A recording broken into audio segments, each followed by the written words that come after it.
Hello and welcome. I am Light and this is my channel.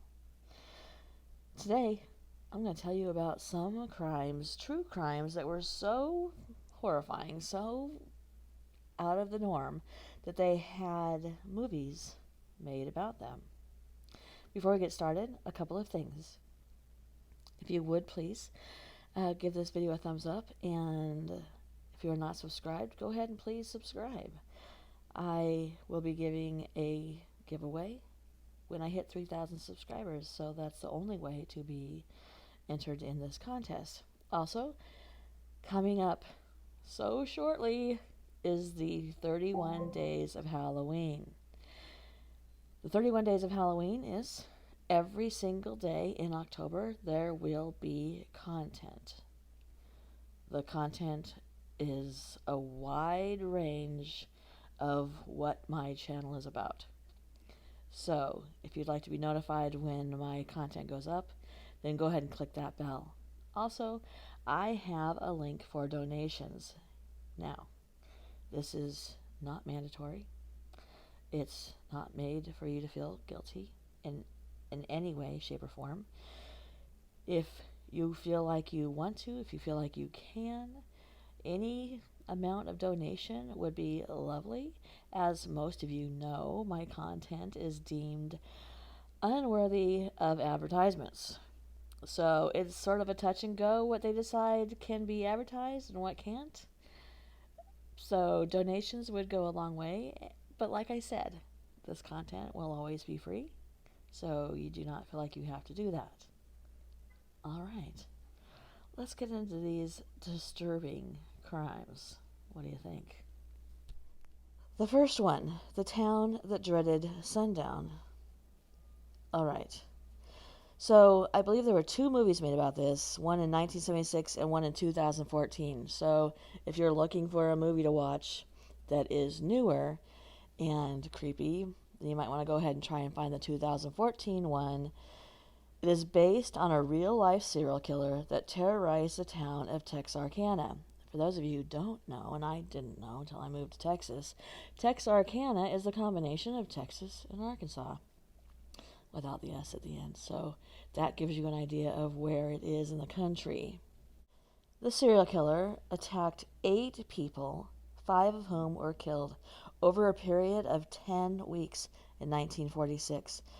He was called the Phantom Killer, and he or she has never been caught.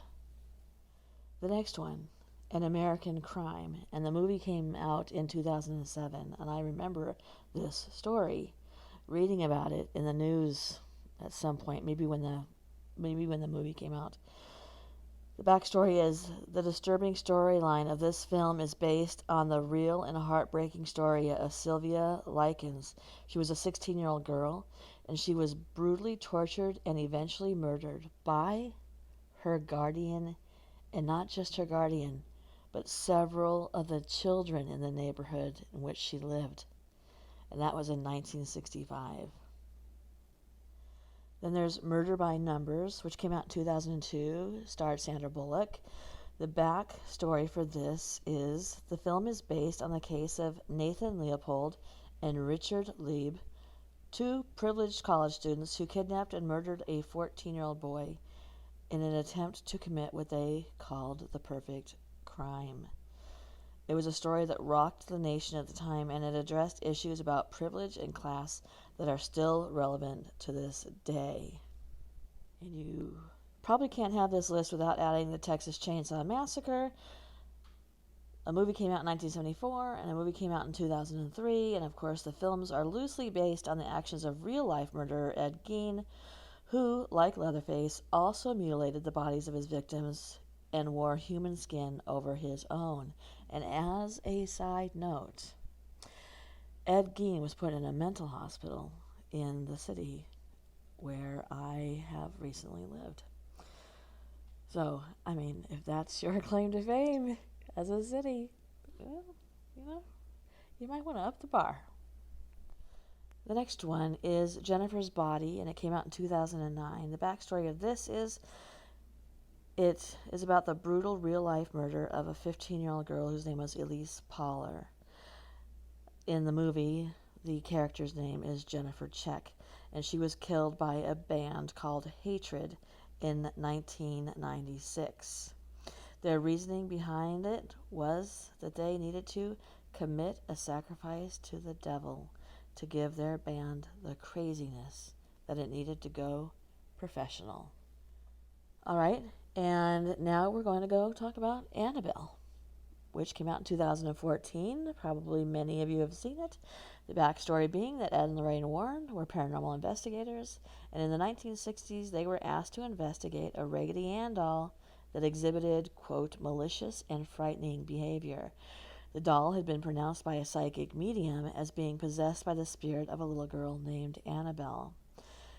Ed and Lorraine kept a token from every one of their cases, and in this case they kept the real Annabelle. In the movies they show that Annabelle is like a ceramic type of doll, but no, she was a Raggedy Ann, which you can, buy online anywhere or at Cracker Barrels. Strange. The Amityville Horror, of course. The original movie came out in 1979, then another in 2005, and of course the backstory of this film follows the real story of the Lutz family, who are said to be haunted by the ghosts of the victim of a brutal murder that took place in their house in Amityville a few years before they moved in. This was one of the earliest cases that Ed and Lorraine Warren worked on, and perhaps the most disturbing. Next, The Conjuring, yet another Ed and Lorraine story. So the backstory of this one is Ed and Lorraine's real-life case. The film is based on the Perron family, who were said to be terrorized by hauntings from their home's previous owner and suspected murderer, Bathsheba Sherman. Yes, that's the very same Bathsheba from the film. Over the course of 10 years, the movie itself is critically acclaimed for its highly realistic portrayal of the family's demonic haunting. The next one, The Zodiac Killer. It's called Zodiac, sorry. That came out in 2007 and is the film based on a book of the same name by Robert Graysmith, and it follows the story of the manhunt for the Zodiac Killer, a real-life serial killer who would send cryptic messages in blood-stained clothing to taunt the police and the press, forcing them to publish his letters in order to create mass hysteria.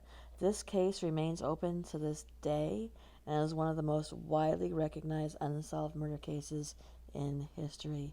The still unknown serial killer shot and stabbed at least 37 people. The next one, and this one was a surprise to me. And please excuse the yard work going on in the background. The timing, rude. A Nightmare on Elm Street, which came out in 1984. The backstory is that Wes Craven said his inspiration for Freddy Krueger's power to slip into people's minds and murder them came from reading about a series of mysterious deaths. All the victims had reoccurring nightmares and died in their sleep. In the 1970s, the Los Angeles Times published an article detailing the family who survived the killing fields in Cambodia and then fled to the United States. Their son often experienced terrifying nightmares of being chased. He would try to stay awake for days at a time, but when he eventually fell asleep, his parents would hear loud screams and discover that he had died during one of his nightmares. Here's one I also didn't know. Scream, 1996. The backstory, Danny Rolling murdered 5 University of Florida students over 4 days in the summer of 1990. The massacre of the students and terror this inspired formed the basis for the storyline for Scream. Someone who was in the article was quoted as saying, "My aunt and uncle were at UF at the same time, and it really had the entire town in a state of panic. They actually fled town, would bolt their doors and windows. A lot of people dropped out of classes. That's crazy." Okay, and Winchester, which came out in 2018 and stars Helen Mirren, so it cannot be bad. It is not possible.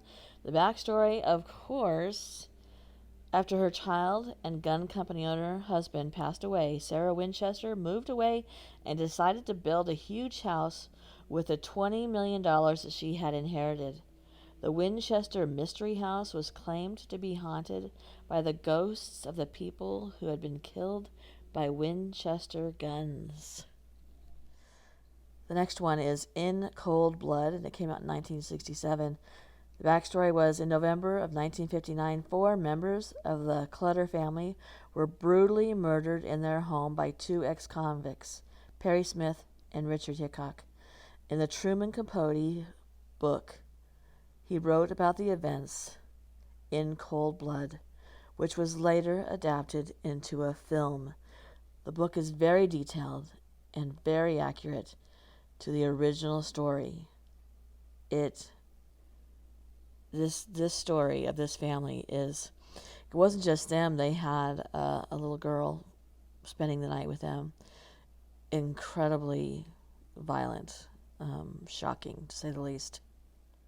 The Strangers, that came out in 2008. The backstory: the film follows a couple that are terrorized by masked strangers in their holiday home. Writer-director Brian Bertino was inspired by a number of real-life events, including the Manson family tape murders and a series of break-ins that happened around Bertino's own home as a child.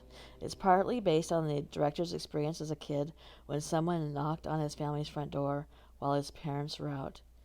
His sister didn't answer, and the strangers asked for someone who didn't live there. They later found out that those people were breaking into houses if the door wasn't answered. This next one is Monster, and it came out in 2003. The film is a biographical crime drama about the life of Eileen Wuornos. She was one of very few women serial killers. She was a prostitute who murdered a number of her clients. Wuornos claimed that the killings were committed in self-defense, as the men had either raped or attempted to rape her. She shot and killed 7 middle-aged men. Charlize Theron stars in this movie as Eileen. And finally, Bernie, which came out in 2011. It stars Jack Black.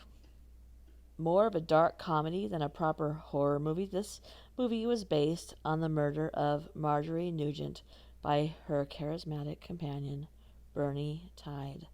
Nugent's cold and unpleasant nature, combined with Tide's natural charm, caused locals to actually jump to Tide's defense for the murder. Alright, thank you for coming. I hope you enjoyed this, and if you would, please give this video a thumbs up. And if you're not subscribed, please do so. Good night.